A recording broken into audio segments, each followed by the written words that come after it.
تو اس کے لیے آپ دلیل بھی پیش کرتے ہیں، بغیر دلیل کے کوئی ہوائی بات یا غیر منطقی بات آپ نہیں کرتے۔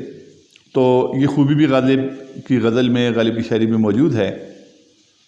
آپ یہ اشعار دیکھیں کہ کوئی میرے دل سے پوچھے تیرے تیر نیم کش کو، یہ خلش کہاں سے ہوتی جو جگر کے پار ہوتا۔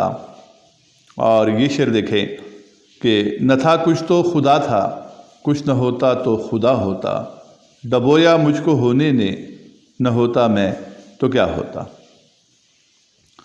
معانی کی پہلوداری، یہ بھی غالب کی شاعری کا ایک اہم وصف ہے۔ معانی کی پہلوداری کا مطلب یہ ہے کہ غالب کی شاعری میں ہمیں ایسے اشعار بکثرت ملتے ہیں کہ شعر پڑھتے ہوئے اس کا ایک مفہوم ذہن میں آتا ہے، لیکن غور و فکر کرنے کے بعد دوسرے لطیف معنی ذہن میں آ جاتے ہیں۔ مثلا وہ کہتے ہیں کہ کوئی ویرانی سی ویرانی ہے، دش کو دیکھ کے گھر یاد آیا۔ اب اس شعر کا ایک مطلب تو یہ نکل سکتا ہے کہ ہم نے جب دش کی ویرانی کو یا صحرا کی ویرانی کو دیکھا تو ہم پر خوف طاری ہو گیا، چونکہ گھر یاد آنا خوف طاری ہونے کے لیے کنایا بھی ہے۔ ایک آدمی جب ڈر جاتا ہے، خوفزدہ ہو جاتا ہے تو وہ کہتا ہے کہ گھر یاد آ گیا۔ تو ایک مطلب تو اس کا یہ نکل سکتا ہے کہ ہم نے جب دشت کی یا صحرا کی ویرانی دیکھی تو صحرا اس قدر ویران تھا کہ ہمیں صحرا کی ویرانی دیکھ کر خوف محسوس ہوا اور ہمیں اپنا گھر یاد آ گیا۔ اور دوسرا مطلب اس شعر کا یہ نکل سکتا ہے کہ دراصل شاعر صحرا کی ویرانی کے نہیں بلکہ گھر کی ویرانی کا نقشہ کھینچنا چاہتا ہے اور اس کا بیان مقصود ہے، اور اس لیے وہ یہ کہتا ہے کہ ہم نے جب، چونکہ ہمارا گھر بھی بہت زیادہ ویران ہے، تو ہم نے جب صحرا میں ویرانی دیکھی تو ہمیں اپنے گھر کی ویرانی یاد آ گئی۔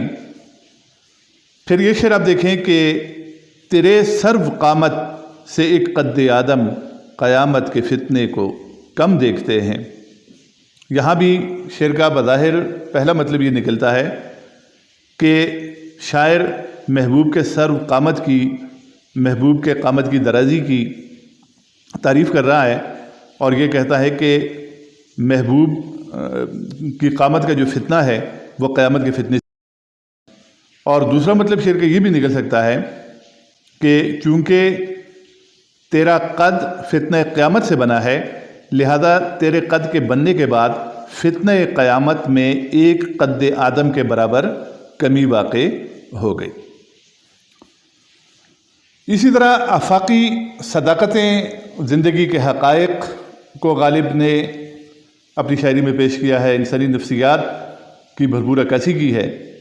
زندگی کی حقیقتوں کو غالب نے بہت خوبصورت انداز میں پیش کیا ہے، تغزل کے ساتھ پیش کیا ہے۔ مثلا وہ کہتے ہیں کہ بس کے دشوار ہے ہر کام کا آساں ہونا، آدمی کو بھی میسر نہیں انسان ہونا۔ اور یہ شعر آپ دیکھیں کہ بازیچہ اطفال ہے دنیا میرے آگے، ہوتا ہے شب و روز تماشا میرے آگے۔ پھر غالب کی شاعری میں ہمیں عشق کا ایک واضح تصور ملتا ہے۔ عشق و محبت کے تمام موضوعات کو غالب نے بہت خوبصورت انداز میں اور بہت عمدہ انداز میں پیش کیا ہے، اور عشق کا غالب کا اپنا ایک مخصوص تصور ہے۔ وہ کہتے ہیں کہ عشق پر زور نہیں ہے یہ وہ آتش غالب، کہ لگائے نہ لگے اور بجھائے نہ بجھے۔ یعنی عشق یہ نہیں جاتا، ہو جاتا ہے، اور دل پر کسی کا زور نہیں ہوتا، زبردستی کوئی عشق نہ کر سکتا ہے اور نہ کسی سے کرا سکتا ہے۔ اور عشق سے طبیعت نے زیست کا مزہ پایا، درد کی دوا پائی، درد لا دوا پایا۔ یعنی عشق جو ہے یہ ہر درد کی دوا بھی ہے، اور یہ بذات خود ایک درد لا دوا بھی ہے، یعنی ایک ایسا درد ہے کہ جس کی کوئی دوا نہیں ہے۔ اور ہر بلحوث نے حسن پرستی شعار کی، اب آبروئے شیوہ اہل نظر گئی۔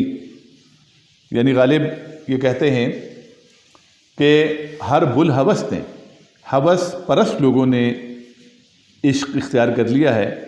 یعنی غالب کہتے ہیں کہ عشق کو ہوس سے پاک ہونا چاہیے، پاکیزہ عشق کے وہ قائل ہیں، اور وہ کہتے ہیں کہ یہ بڑے افسوس کی بات ہے کہ ہر بلحوث نے، ہر ہوس پرست نے عشق اختیار کر لیا ہے، اور آپ سچے عاشقوں کی، یعنی اہل نظر کی آبرو جو ہے اس میں کمی آ گئی ہے۔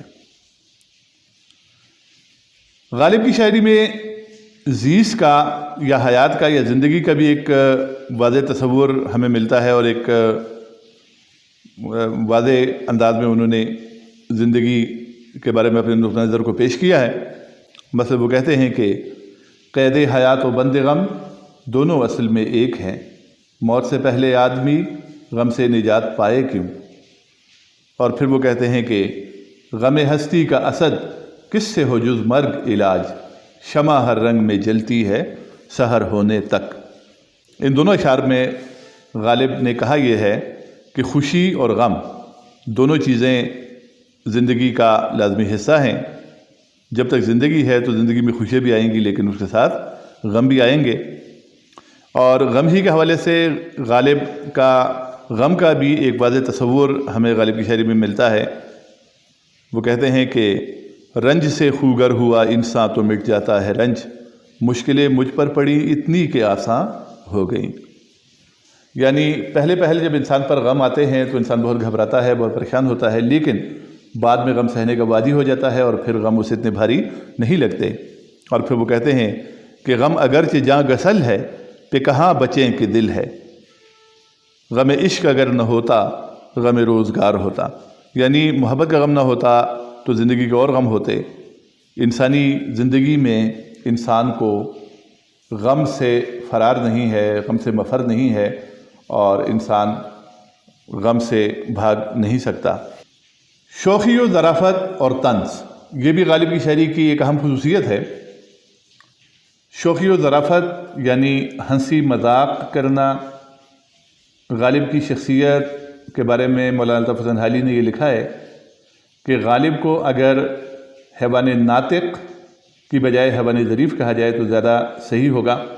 حیوان ناطق کے معنی ہے بولنے والا جانور یعنی انسان، تو حالی نے غالب کی شوخی و ظرافت اور خوش طبعی کے حوالے سے یہ بات کی کہ انہیں اگر ہم حیوان ناطق نہ کہیں، حیوان ظریف کہیں تو زیادہ بہتر ہوگا، کیونکہ غالب کی شخصیت میں اور غالب کے مزاج میں ظرافت کا مادہ، ہنسی مذاق کرنے کا مادہ کوٹ کوٹ کر بھرا ہوا تھا، اور ان کی شاعری میں بھی ہمیں یہ چیز نظر آتی ہے۔ اور اس کے ساتھ ساتھ شوخی و ظرافت کے ساتھ ساتھ یعنی خالص مزاق کے ساتھ ساتھ غالب کی شاعری میں ہمیں طنز بھی نظر آتا ہے، اور وہ طنز دوسروں پر بھی کرتے ہیں، وہ طنز محبوب پر بھی کرتے ہیں، اور وہ اپنی ذات کو بھی طنز کا نشانہ بناتے ہیں۔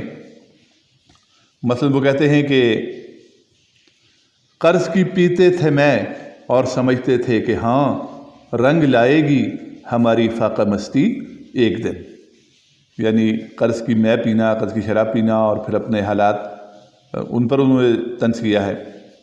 اور ان پریزادوں سے لیں گے خلد میں ہم انتقام، قدرت حق سے یہی حوریں اگر وہاں ہو گئیں۔ اور پھر یہ شعر آپ دیکھیں کہ یہ مسائل تصوف یہ تیرا بیان غالب، تجھے ہم ولی سمجھتے جو نبادہ خوار ہوتا۔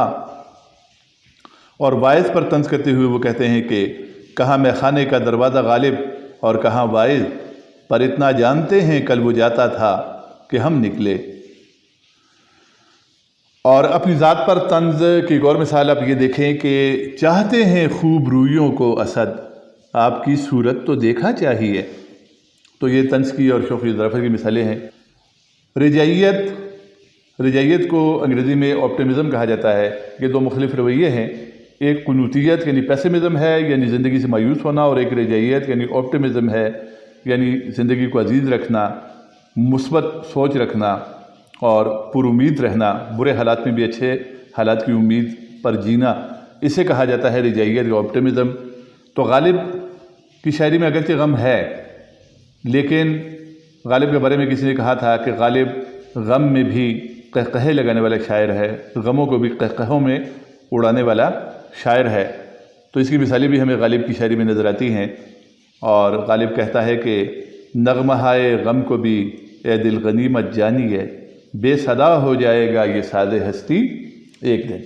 یعنی زندگی کے ساز میں خوشی کے نغموں کے ساتھ ساتھ غم کے نغمے بھی ہیں، لیکن غم کے نغموں کو بھی غنیمت سمجھنا چاہیے، کیونکہ جب زندگی ختم ہو جائے گی، زندگی کا ساتھ خاموش ہو جائے گا، تو پھر نہ خوشی کے نغمے رہیں گے اور نہ غم کے نغمے رہیں گے۔ اسی طرح ان آبلوں سے پاؤں کے گھبرا گیا تھا میں، جی خوش ہوا ہے راہ کو پرخار دیکھ کر۔ یہ شعر بھی رجعی کی ایک مثال ہے۔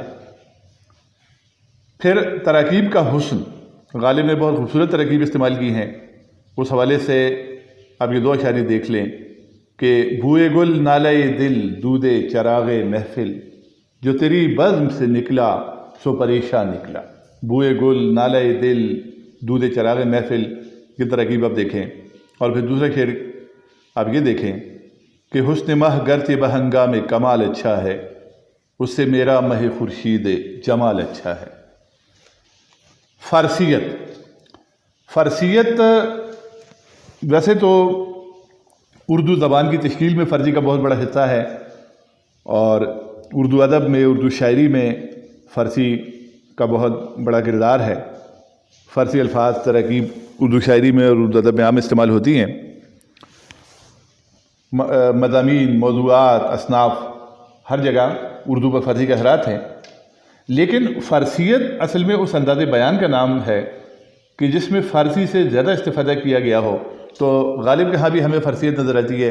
غالب نے فارسی الفاظ بکثرت استعمال کیے ہیں، اور غالب نے فارسی تراکیب بکثرت استعمال کی ہیں، بلکہ فارسی محاوروں کو بھی غالب نے اردو میں باندھا ہے، اور ان کو اپنی فارسی پر جو ان کو مہارت حاصل تھی اس پر انہیں فخر تھا، اور انہیں اپنی فارسی شاعری پر بھی فخر تھا۔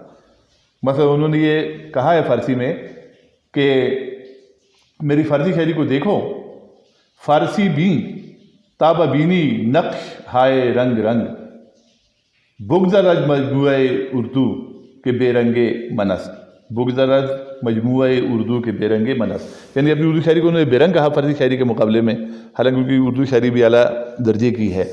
تو فارسیت ان کی شاعری میں ابتدا میں تو بہت زیادہ تھی، جس کی وجہ سے ان کی شاعری بہت مشکل تھی، لیکن اس کے بعد فارسیت کم ہو گئی۔ بہرحال فارسیت کی چند مثالیں، یعنی دو اشعار آپ یہاں سن لیں کہ وہ کہتے ہیں کہ دام ہر موج میں ہے حلقہ صد کام نہنگ، دام ہر موج میں ہے حلقہ صد کام نہنگ، دیکھیں کیا گزرے ہے قطرے پہ گوہر ہونے تک۔